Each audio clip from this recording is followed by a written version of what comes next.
In the pre-dawn hours of the morning on Friday the 27th of February 2026, bombs rained down across the Afghan city of Kabul once again. This time it wasn't American pilots behind the stick, or the Russians, or the Chinese. Instead, the warplanes thundering over Kabul had come from Pakistan, and they had arrived to send a message to the ruling Taliban government. If you ever attack us again, then there will be hell to pay. In the hours before the bombing, the Afghan Taliban had launched a major attack across the Pakistani border, fighting with equipment that the United States left behind just a few short years ago.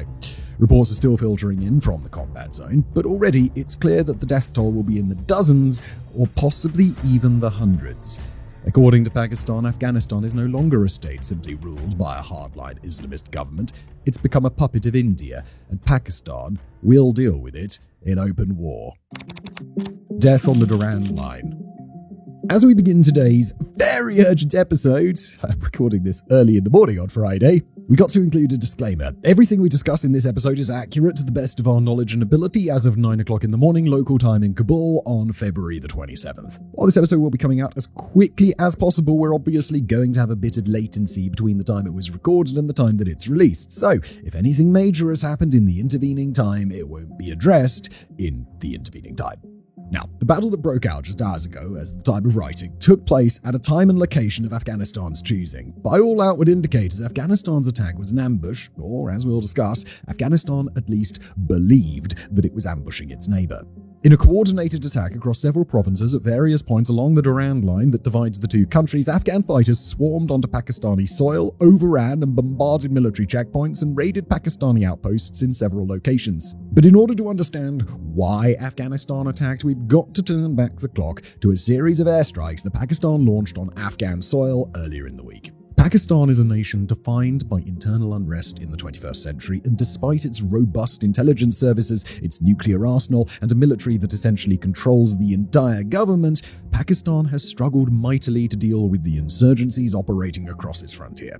Those insurgencies and their recent history merit a lengthy discussion of their own, and if you're interested in that discussion, well, we published an episode on the topic a couple of weeks ago, so check that out if you'd like to learn more. But the insurgency we need to know about, for today's purposes, is the Pakistani Taliban. While the Pakistani Taliban claims to operate independently from the Afghan Taliban, it takes full advantage of the porous border between the two countries and relies on the support of the ethnic Pashtun population on both sides of the Durand Line.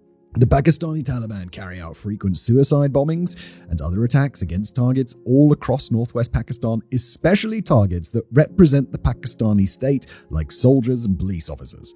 Pakistan has accused both Afghanistan and, more importantly, India of funding and supporting the Pakistani Taliban directly in an effort to undermine the Pakistani state and spread chaos across its communities. Pakistani Taliban attacks have increased dramatically over the last couple of years, and Pakistan has been on especially high alert recently after a string of bombings and ambushes by the Pakistani Taliban and multiple other separate insurgencies. Again, it's a longer story than we've got time to cover in today's episode, but as part of Pakistan's effort to counter the insurgent threat from the Pakistani Taliban specifically, Pakistan carried out a series of airstrikes on the morning of Sunday the 22nd of February. Those airstrikes didn't hit Pakistani territory, but Afghan territory, and according to Islamabad, they were a resounding success. Pakistani state media would ultimately report that around 80 militants were killed in the strikes, which it said targeted border hideouts that the Pakistani Taliban had been using. Afghanistan, however, shared a very different version of events. According to the Afghan Defense Ministry, Pakistan had hit multiple civilian areas, including homes and a religious school with no ties to the Pakistani Taliban. As Afghanistan describes the incident, Pakistan had killed, quote, dozens, including women and children. Afghanistan summoned the Pakistani ambassador to protest the strikes and vowed retaliation in alignment with the Afghan government's, quote, Sharia responsibility to defend Afghan soil. In retrospect, it appears that Pakistan took the threat of retaliation very seriously. Over the course of the following week, Pakistan came under attack from a wave of insurgent ambushes, primarily targeting police officers and emergency services, but Islamabad was clearly anticipating that there was worse on the way. Speaking to the press on Wednesday, a Pakistani minister explained that the nation was boosting its regional security and arresting dozens of alleged militants. Quote, our forces are on high alert to combat any attacks. On Tuesday, Pakistani and Afghan soldiers exchanged fire briefly across the border zone, while Pakistani intelligence issued internal alerts that a surge in terror attacks, particularly against civilian targets, was thought to be highly likely. Pakistan reiterated its belief in the deep connections between Pakistani Taliban operations, the Afghan Taliban government, and the intelligence services of Pakistan's arch-rival India, although, as is typically the case, those accusations were not backed up by any new conclusive evidence to demonstrate a direct link. It was against that backdrop of building tensions that the Afghan Taliban and its military launched their surprise series of cross-border attacks starting late at night on Thursday the 26th. According to video that made it out to global social media, Afghan forces deployed columns of armored vehicles, including what appeared to be US-made vehicles that would have been captured during America's withdrawal from the country in 2021. Other videos and photos showed Afghan troops deploying multiple rocket launchers at the front and launching barrages of heavy fire in high, parabolic arcs against some unknown target. The Afghan government publicly announced the start of its operation shortly after they began, framing them as a, quote, response to repeated provocations and violations by Pakistani military circles. But almost as soon as the offensive began, and long before the fog of war even started to dissipate, one thing became very clear. Afghanistan and its Taliban leaders had miscalculated. And now, before we get into all of the ways that the Taliban may have stepped in it this time, we've got to interrupt our important geopolitical coverage and sneak in a little bit of shameless self-promotion. That's because if you're learning something from this episode and you'd like to see more of what we do, then we know the place you should do it. Our premium subscription service, Fronts.co. Over at Fronts, our team goes even deeper into the global conflicts, the geopolitics, and the hidden influences that shape our world. Front subscribers get exclusive access to 2 premium episodes every single week, plus our entire catalogue of written articles featuring award-winning journalists and experts from across the globe. The subscription costs just $5 a month or $50 a year, and it helps us preserve our independence and expand our free offerings here on YouTube. While you're checking out Fronts, be sure to sign up to our twice-weekly email newsletter, WarFronts Weekly, which is totally free, and you'll get regular updates on all the evolving stories that we here are watching.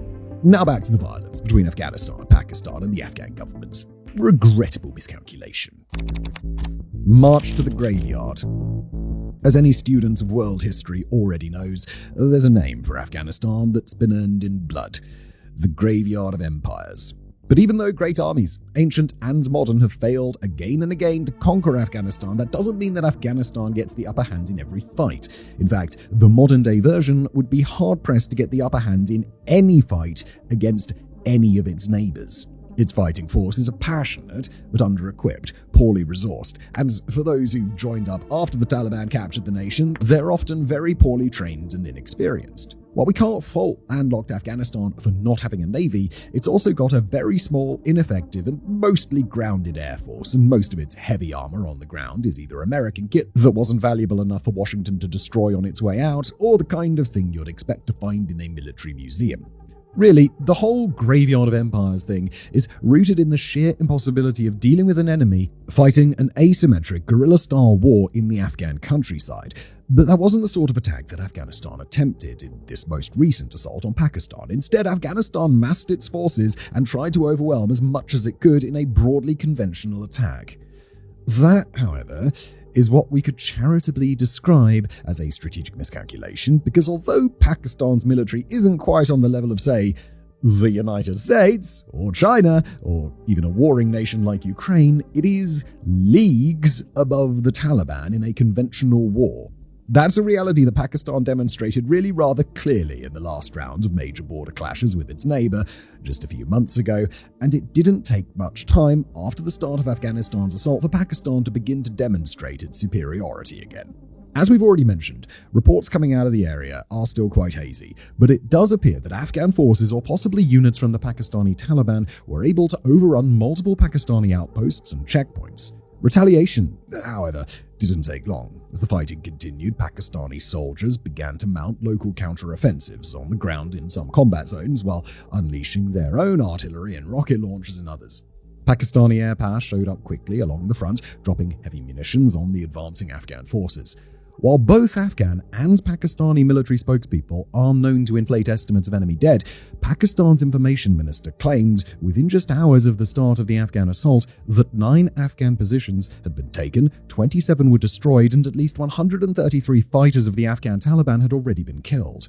Afghanistan, by the way, claimed during the overnight hours that it already killed up to 55 Pakistani soldiers and taken 23 of their corpses back to Afghanistan, while other Pakistani troops had been captured.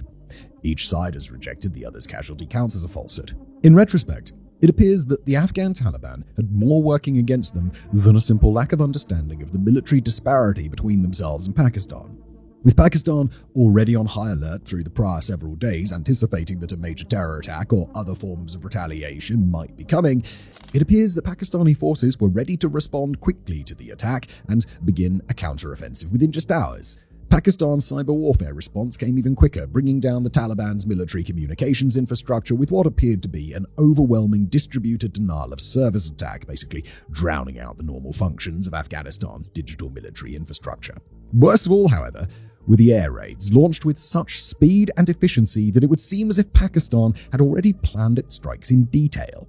Pakistan launched 2 air raids back-to-back against the Afghan capital city of Kabul. There, Islamabad seems to have focused on the city's largest military base and targeted large structures that were believed to store munitions or fighting vehicles.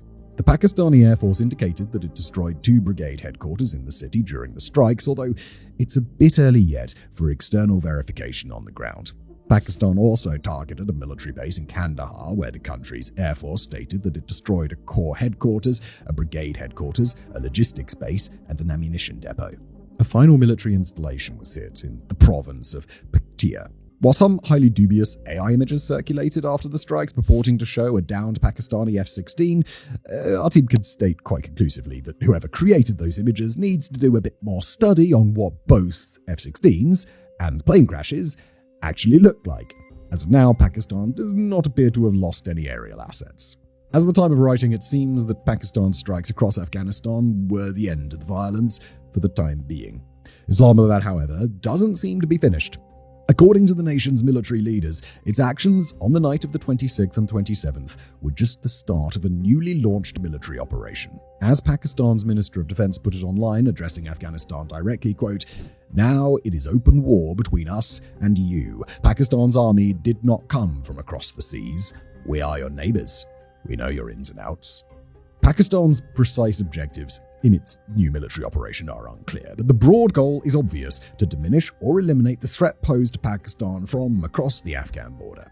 By Pakistan's own stated interpretation of the threats coming from that direction, there's not much use in distinguishing between the Pakistani Taliban, the Afghan Taliban, or even the alleged hidden hand of India. And in whatever hostilities come next, Pakistan is unlikely to hesitate when targeting the Afghan Taliban directly. The force of Pakistan's response and the obvious disparity in military capabilities between Islamabad and Kabul begs a larger question. What on earth was the Afghan Taliban thinking in launching an attack like this? Now, granted, here at WarFronts, our team does have a hard time really putting ourselves in the shoes of literal Taliban leaders, but we're far from the only ones left asking that question. As many international experts have already pointed out, this was not a particularly winnable fight for the Taliban unless their intent is to start a fight, claim victory no matter what happens, and just hope that their citizens don't catch on. While Pakistani analysts and media have claimed that India is to blame for the Afghan attack, that explanation leaves quite a bit to be desired. After all, if India were trying to use the Afghan Taliban against Pakistan, then it would be a rather odd choice to use the Afghan Taliban in this particular way, dispatching them for a full frontal assault when Pakistan was clearly prepared for a fight. And although there's a potential opposite explanation, that Pakistan somehow baited the Afghan Taliban into attacking in a way that was favorable to Pakistan, we've got no information on how Pakistan would have gone about doing that. As for what comes next, early reports suggest that both Pakistan and Afghanistan believe the worst is yet to come. In rural Afghanistan, refugee camps and broader communities are already being evacuated, while the Pakistani government is relying on local police to organize mass movement of civilians towards safer areas. Afghan leaders, or at least some of them, appear to have already realized that they've gotten more than they bargained for, with one Afghan official calling upon the UN Security Council to intervene and get Pakistan to de-escalate. Taliban fighters have reportedly started to pull back from vulnerable areas where they know they're at risk of being quickly overwhelmed. At this moment, the battlefield momentum clearly lies with Pakistan, where now Islamabad will have to make a difficult decision. Back down once it's committed to a new military operation in a state of open war, and it risks major loss of face in front of its supporters at a moment when the nation has just come under attack. But continue on its current course, escalate hostilities against Afghanistan, and Pakistan risks falling into the same trap that so many foreign militaries already have. Afghanistan isn't the graveyard of empires because of any modern or historical ability to wage war on someone else's soil. It becomes the graveyard of empires when foreign adversaries pour their troops and war machines into Afghanistan, thinking they can secure an easy victory. For the sake of all of those who'd be caught in the middle of a war like that, we can only hope that Islamabad and Kabul find a way to de-escalate before